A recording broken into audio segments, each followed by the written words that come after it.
You finally have time. Nothing needs your attention. Nobody's waiting on you. For the first time all day, you can actually stop. So why can't you? You sit down and within seconds, your brain starts moving again. I should probably answer that text first. I forgot to switch the laundry. Might as well clean this while I'm up. I'll relax after that. It sounds so reasonable, so normal, until you realize you've been making that same deal with yourself for months, maybe even years. And every single time it felt justified. Every single time it made sense in the moment, but later never seems to arrive. The strange part is, you aren't avoiding rest because you don't want it. You do. You think about it all day.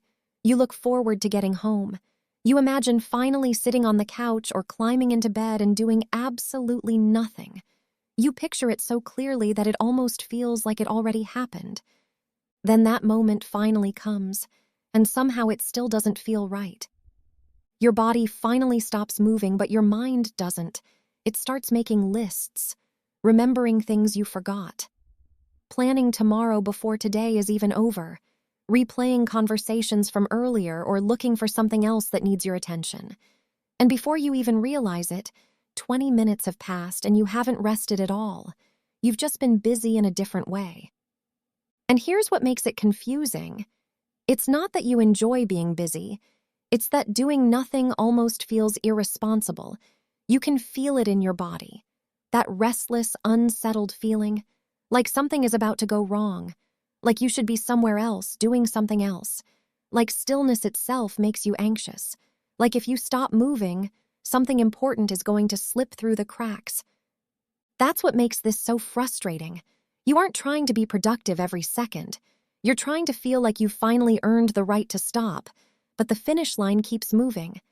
There's always one more chore, one more message, one more responsibility, one more thing standing between you and permission to rest. So rest slowly stops feeling like something you can choose. It starts feeling like something you have to deserve. And the longer you live by that rule, the harder it gets to question it. Maybe that's why this is so hard to admit out loud. People will tell you they're stressed. They'll tell you they're overwhelmed, but saying, "I don't know how to relax," that hits different. It almost feels embarrassing.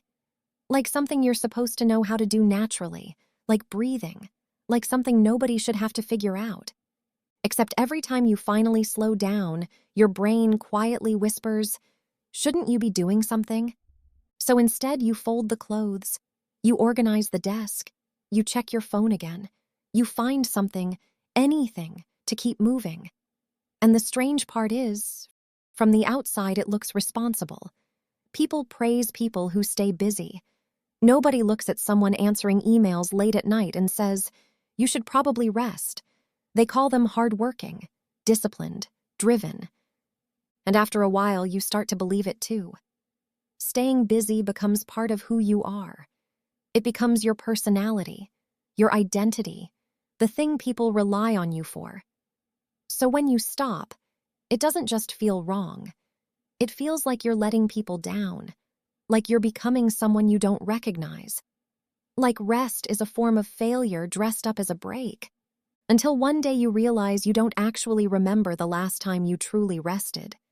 Not distracted, not scrolling, not watching something while thinking about tomorrow, not lying down while mentally running through everything you need to do next week. Actually rested. The kind where your mind isn't trying to solve the next problem before it exists. The kind where sitting still doesn't feel like falling behind. The kind where doing nothing finally feels like enough. And maybe that's the real difference between free time and peace, because they aren't the same thing. You can have an entire weekend with nowhere to be and still never feel rested. You can cross everything off your list and immediately start writing another one. You can sit in complete silence and still feel like you're running. The list was never really the problem. The problem is that somewhere along the way, rest became a reward instead of a right. Something you had to earn instead of something you were always allowed to have. And that shift is so gradual, so quiet, that most people never even notice it happened. They just wake up one day exhausted in a way that sleep doesn't fix, tired in a way that a day off doesn't solve. Because the issue was never the hours. It was the belief. The belief that you have to justify stillness, that you have to produce something before you're allowed to pause, that peace is something you work toward instead of something you return to. No amount of finishing, organizing, or staying busy was ever going to change that, because that finish line was never real. There will always be another responsibility, another reason to wait, another thing telling you that now isn't the right time. Rest was never something you were supposed to earn. It was always just rest. And maybe the moment you actually believe that is the moment you'll finally be able to feel it.